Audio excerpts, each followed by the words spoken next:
అందరికీ నమస్తే.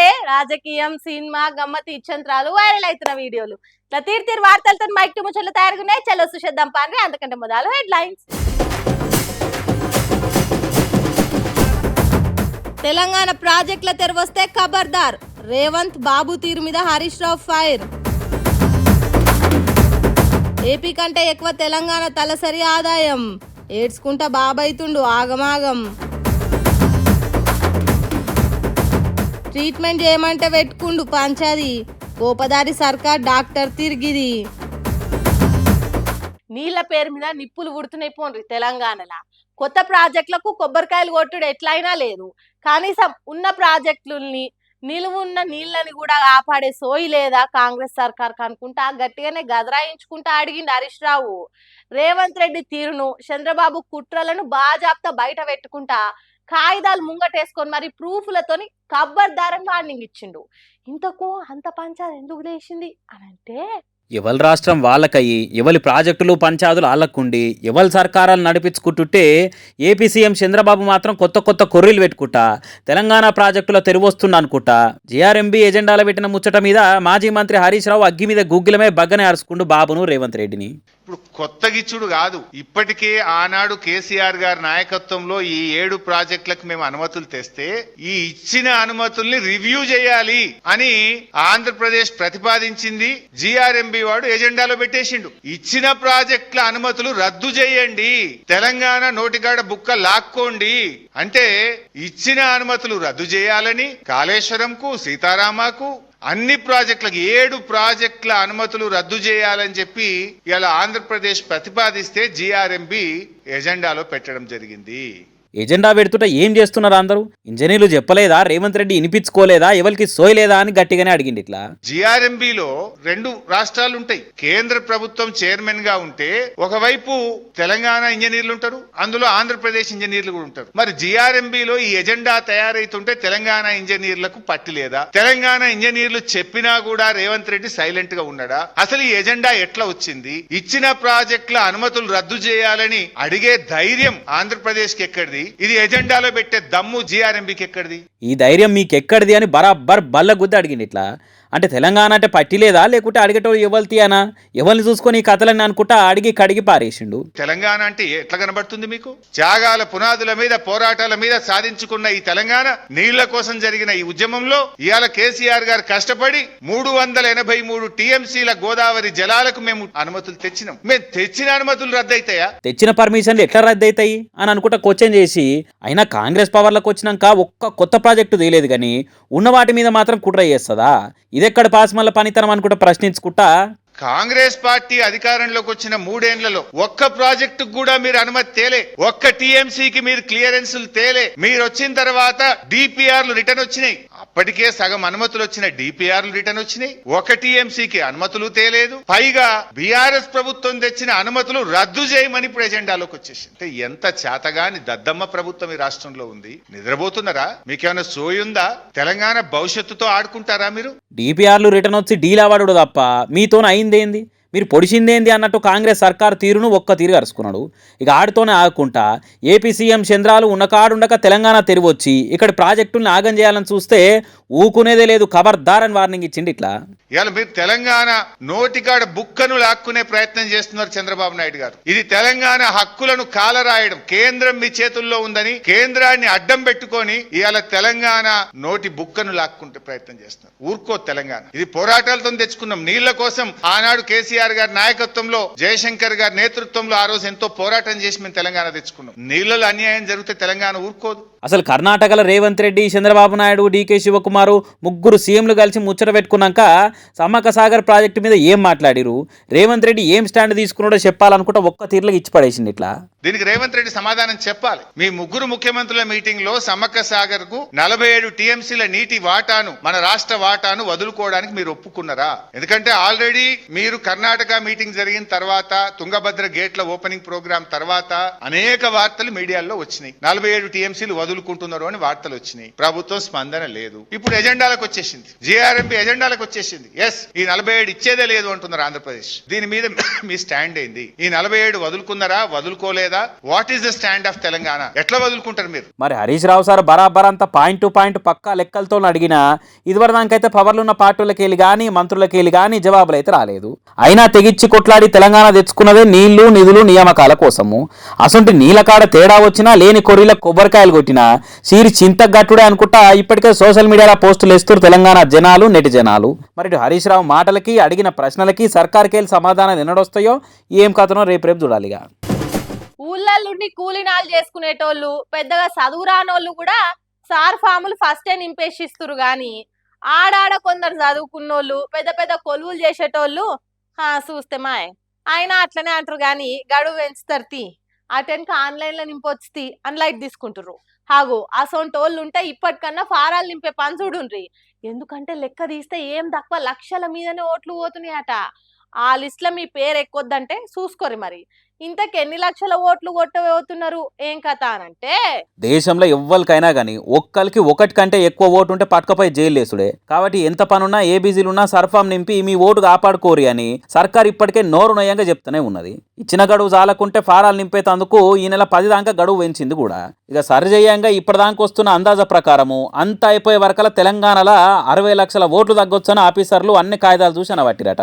దగ్గర 40 లక్షల మంది ఓటర్లు లిస్టులున్న అడ్రస్సుల్ని ఉంటలేరట. వాళ్ళు కాకుండా చచ్చిపోయిన వాళ్ళు, తెలంగాణలో ఓటున్న పక్క రాష్ట్రాల వాళ్ళు, 2-3 ఓట్లున్న ఇంకో 20 లక్షల మంది, ఇట్లా వాళ్ళు ఇల్లు అంతా కలిపి ఏం తక్కువ 60 లక్షల ఓట్లు పోయే అవకాశం ఉందని చెప్తున్నారు. ఇప్పటికే ఇల్లు తిరిగి బిఎల్ఓలు ఓపికతో ఒక్క తీరుగా ఒక్కోటి చెప్పుకుంటా తప్పులు పోకుండా దగ్గరుండి ఫారాలు నింపించి పట్టుకపోతున్నారు. ఇక పట్టణాలలో ఆడిడా కాలనీలు, కమ్యూనిటీ హాలలో కూడా సర్ఫారాలు నింపే పని చేస్తున్నారు. ఇట్లా ఓ దిక్కు డబల్ ఓట్లు, నకిలీ ఓట్లను తీసేసి అసలైన ఓట్లే ఉంచాలని చూస్తుంటే, ఇంకో దిక్కు రేవంత్ రెడ్డి సొంత నియోజకవర్గము కొడంగల్నే నకిలీ ఓట్లు చానునే అనుకుంటా ప్రతిపక్ష పార్టీలు పంచాయతీ చేస్తున్నాయి. తెలంగాణ రక్షణ సేన తరపున మాట్లాడుకుంటా కవితుండి కొడంగల్లా 22,000కు మీదనే నకిలీ ఓట్లున్నాయి, 11,000 మంది కర్ణాటకలో ఓట్లున్నాయని అనుకొచ్చింది. ఈ కార్పార్టీలో జోరు మీద ఆవేశం చూయించుకుంటా మా బీఆర్ఎస్ ఆడిట్ ప్రకారం తేలింది ఏంటంటే కర్ణాటక బార్డర్లు ఉన్న ఓటర్లను కూడా కొడంగల్లా కలిపేశారు. ఆ నియోజకవర్గంలో దగ్గర 36,000 నకిలీ ఓట్లున్నాయి అనుకుంటా సోషల్ మీడియాలో వాడి వేడిగా ప్రసారాలు చేసిరు. ఇక దీంతో ఫ్యాక్ట్ చెక్ అని చెప్పుకుంటా అవన్నీ ఒట్టిగా షికార్లు చేస్తున్న పుకార్లే, అందులో ఆవగించంతా కూడా నిజం లేదు అనుకుంటా సర్కార్కి సపోర్టుగా ఇంకొన్ని పోస్టులు పోటీల మీద కానొస్తున్నాయి. చూడాలి మరి సర్ఫారాలు అయిపోయిన నాటికి ఆడ కూడా ఏం తేలుతుంది అనేది. మరి ఈ నెల 10 దాకా గడువు పెంచారు కాబట్టి ఫారాలు నింపాలంటే ఇప్పటికన్నా నింపి అన్ని వివరాలు కరెక్ట్ రాసిస్తే ఓటు హక్కు పక్కా మంచిగా ఉంటుంది. చూసుకోరు మరిగా. పాపం సరిగ్గా తిండి తింటాడో చంద్రబాబు సారు, కంటి నిండా నిద్రపోతాడో పోడో, ఎప్పటికీ నెత్తి నిండా హైదరాబాద్ ఆలోచనలే గిర్ర తిరుగుతాయి కావచ్చు.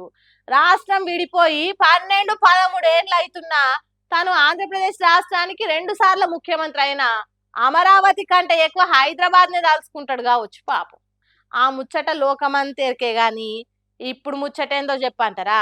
నేను చెప్పుడు కాదు, బాబు సరే చెప్తాడు ఇనుండ్రి. మీరు చూస్తే combined Andhra Pradesh per capital income 95,231. ఎప్పుడు కూడా పర్ క్యాపిటల్ ఇన్కమ్ అనేది ప్రజల జీవన ప్రమాణాలని నిర్దేశిస్తుంది. అదే తెలంగాణ బైఫర్కేషన్ అయినాక మీరు చూస్తే 1,24,104 రూపాయలకి వెళ్ళింది. ఆంధ్ర 95 నుంచి 93,903 రూపాయలు అయిపోయింది. వన్స్ బైఫర్కేషన్ అవ్వంగానే 30,201 రూపాయలు డిఫరెన్స్ వచ్చింది. తెలంగాణ మీద బాబు ఏడుస్తున్న ఏడుపు చూసిన మనకు యాష్టకొస్తుంది కావచ్చు కానీ ఎప్పటికీ ఏడుస్తున్న ఆయనకు మాత్రం అస్సలకే అలుపు రాదు కావచ్చు. ఎంతసేపు తెలంగాణ బాగుపడ్డదో అని ఒకటే ఏడుపేడుస్తున్నాడు. తెలంగాణ రాష్ట్రం ఏర్పడ్డాక అక్కడ ఆదాయం పెరిగిందని, తలసరి ఆదాయం పెరిగిందని చెప్తున్నాడు బంగారు బాబు గారు. అందుకే కదా అప్పుడు తెగబడి కొట్లాడింది. అందుకోసమే కదా ఆత్మ బలిదానాలు చేసుకున్న మంచిదే తెలంగాణ ఆత్మ గౌరవంగా బతుకుతుందని ఆంధ్ర లీడర్ల మీద కొట్లాడి తెలంగాణ తెచ్చుకున్నది. పొమ్మన్నా పోకుంటే పోరాటం చేసి పొలిమేర్లు దాటిచ్చింది ఇందుకే కదా. అంటే ఉమ్మడి రాష్ట్రంలో ఉన్న సంపద అంతా ఇక్కడిదే, అక్కడ ఏం లేదని ఇప్పటికైనా బాబు గారికి అర్థమైందని అంటున్నారు ఏపీ సీఎం మాటలైన తెలంగాణ పబ్లిక్. రాష్ట్రం విడిపోతే తెలంగాణలో కరెంటు ఉండదు, పంటలు పండయి, కరువు తాండవిస్తుందని అప్పుడు ఆంధ్ర మేధావులు అనేటోళ్ళు చెప్పిన మాటలని ఉత్తయాన్ని బోధపడింది కావచ్చు బాబు గారికి. మహారాష్ట్రం మాకొస్తే ఏ తీరుగా బాగుపడతామో ఇప్పటికైనా తెలిసినందుకు సంతోషము. కాకపోతే అంటే తెలంగాణ బాగుపడ్డది, తలసరి ఆదాయం ఆంధ్రాకు అందనంత ఎత్తులున్నది అని ఏడుసుడే మంచి లేదు. కట్టుబట్టలతోని గెంటేసిరనే డైలాగులు, అన్యాయంగా ఆంధ్రప్రదేశ్ రాష్ట్రాన్ని ఇడగొట్టిరనే మాటలు, నేను లేకుంటే హైదరాబాదే లేదన్నట్టు మాట్లాడు, ఇవే తగ్గించుకుంటే మంచిది. ఇప్పటికైనా కొత్త రాజధాని అమరావతిని అద్భుతంగా ఎట్లా తయారు చేయాలనే పని చేస్తే మంచిది. అయినా ఇంకెన్నేళ్ళు ఏడుస్తారు ఇట్లా? 1, 2, 3 అనుకుంటా 13 ఏళ్ళు గడిచిపాయే. ఇంకా ఏడిస్తే సిగ్గుపోతుంది. ఆంధ్రప్రదేశ్ పబ్లికే తిట్టిన తిట్టు తిట్టకుండా తిడతారు. తెలంగాణకు ఉత్తుత్తగా ఆదాయం పెరగలేదు, మీ తీరుగా మంది మీద పడి ఏడిచినందుకు అస్సలే పెరగలేదు. తెలంగాణ సోయుండి తెలంగాణ బాగుపడాలని కోరుకున్న లీడర్లు ఇక్కడ ఏలిరు కాబట్టి ఆదాయం పెరిగింది. అసొంటి లీడర్ ఏపీకి ఉంటే ఇప్పటికి ఎంతో అభివృద్ధి జరిగేది. కానీ అన్ని తెలిసిన విజనరీ బాబు గారేమో ఇగో ఇట్లా పక్క రాష్ట్రాల మీద పడి ఏడుస్తున్నాడు. 40 years ఇండస్ట్రీ, 2 ఏళ్ల విక్టరీ సింబల్ ఎందుకు పనిచేస్తలేదు అని ఒక్కసారి కూడా ఆలోచన చేస్తలేడు. ఇట్లయితే ఎట్లనో ఏమో అని అంటున్నారు బాబు సార్ అంటే ఇష్టం ఉన్న తెలుగు తమ్ముళ్ళు. కొంతమంది పోలీసులు మస్తు స్ట్రిక్ట్గా ఉంటారు. రూల్ అంటే రూల్ ఫర్ ఆల్ అన్నట్టు చిన్నోళ్ళకైనా పెద్దోళ్ళకైనా ఉన్నోళ్ళకైనా బీదోళ్ళకైనా ఒక్కటే తీరు లా అండ్ ఆర్డర్ పాటిస్తారు. కానీ ఇంకా కొంతమంది పోలీసులు ఉంటారు, జర్ర పైసలు ఎక్కువ ఉన్నోడు కార్ దిగితే సెల్యూట్ కొడతారు, పేదోడు స్టేషన్కి పోతే కనీసం కంప్లైంట్ కూడా తీసుకోరు. అసొంటి కంత్రిగాడే ఉన్నట్టున్నది గీ పోలీసోడు. ఏం చేసిండో చూడుండ్రి.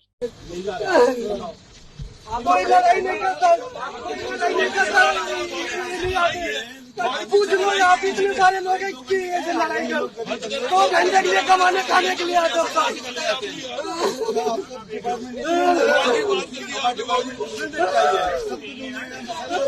రోడ్డు మీద పోతున్న వాళ్ళకు చిరుతిండి అమ్ముకునే సామాన్ మొత్తం బారేసిండు. పొట్టకూటి కోసం తిప్పలు పడే సామాన్యుని పొట్టగొట్టిండు. అందుకే పాపం గోడ ఏడుస్తున్నాడు ఆ చిరుతిండి అమ్ముకునే అన్న. ఢిల్లీలో ఉన్న జనక్పూరే అనే ఏరియాల రోడ్డు పక్కకు 2-3 టిఫిన్ బాక్సులు పెట్టుకుని వచ్చిపోయేటోళ్ళకి అమ్ముకుంటున్నట్టు అన్న.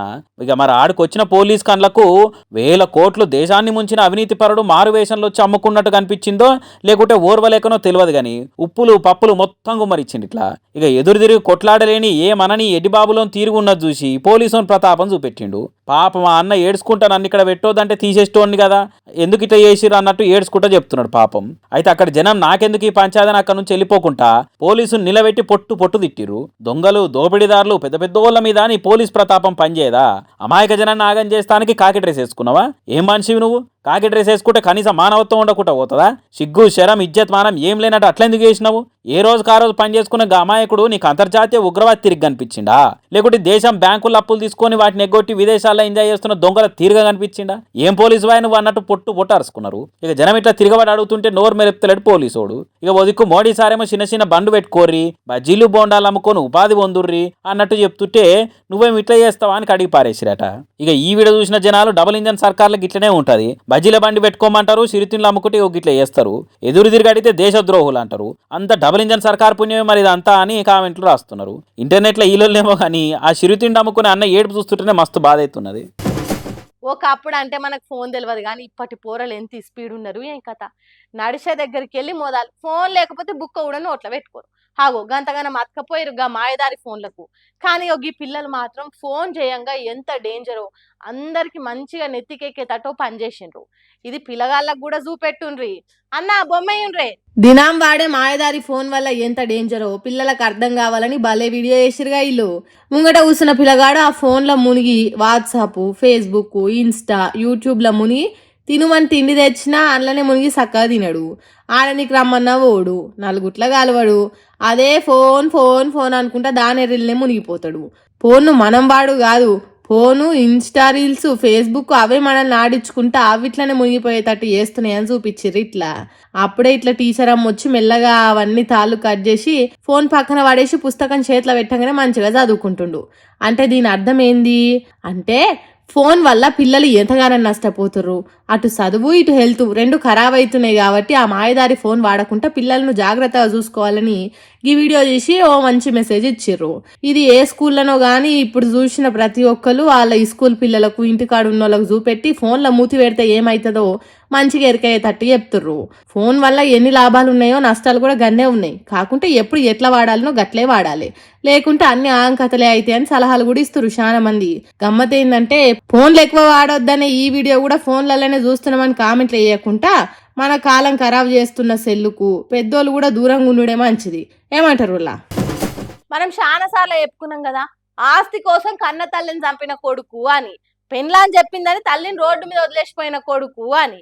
బతికుండంగానే గాలబెట్టిన కఠినాత్ముడైన కొడుకు అని ఇట్లా లోకం మీద పేగు తెంచుకొని పుట్టిన దుర్మార్గమైన కొడుకులు చేసిన ఘోరాల గురించి చెప్పుకున్నాం కదా. అట్లాంటి బద్మాషాల ముచ్చట్లు కాకుంటే ఈ ఒగ్గిసొంటి ఉత్తమమైన కొడుకుల గురించి కూడా నలుగురికి చెప్దాం పాన్రి.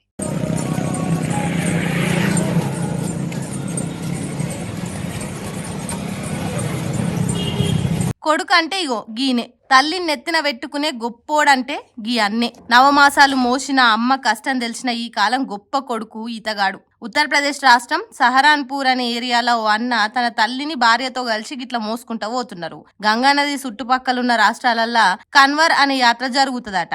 అంటే కాషాయం బట్టలు కట్టుకొని చెప్పులు లేకుండా గంగానది ఒడ్డుకు నడిచిపోవాలన్నట. అక్కడ గంగానది నీళ్లు ముంచుకొని తెచ్చి ఊర్లున్న శివునికి అభిషేకం చేయాలన్నట. అగో ఆ కార్యానికి తన నడవలేని తన తల్లిని కావడి కట్టుకొని తీసుకొని పోతున్నాడు.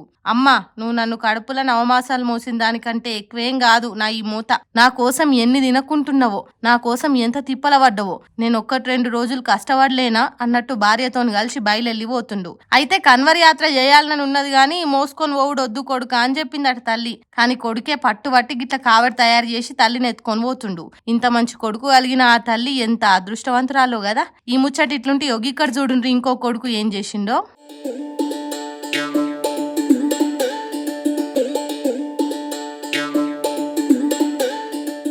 తల్లి నీ రుణం ఎంత చేసినా తీరది అమ్మా, నీ తీరుగా ప్రేమ నేను వంచలేను. కనీసం నడవలేని నిన్ను గిట్ల సైకిల్ మీద తీసుకోగలుగుతున్న తల్లి అన్నట్టు సైకిల్ మీద కూసబెట్టుకొని కొడుకు బాధ్యతను నెరవేరుస్తుండు. బ్రిటిష్ సైన్యాన్ని తరిమి కొట్టడానికి ఝాన్సీ లక్ష్మీబాయి తన కొడుకుని ఈపుకు కట్టుకొని యుద్ధం చేసినట్టు తన తల్లిని ఈపుకు కట్టుకున్నాడు. ఇట్లా నన్ను ఎన్నిసార్లు కట్టుకొని కష్టం చేసినవో, నీ రెక్కల మీద ఎన్నిసార్లు ఉయ్యాలలు ఊపినవో, తల్లి నీ రుణం తీరది ఎంత చేసినా అన్నట్టు సైకిల్ మీద తీసుకుపోతుండు. వీళ్ళు కదా కొడుకులంటే, వీళ్ళు కదా అమ్మ ప్రేమ కిలువిచ్చేది.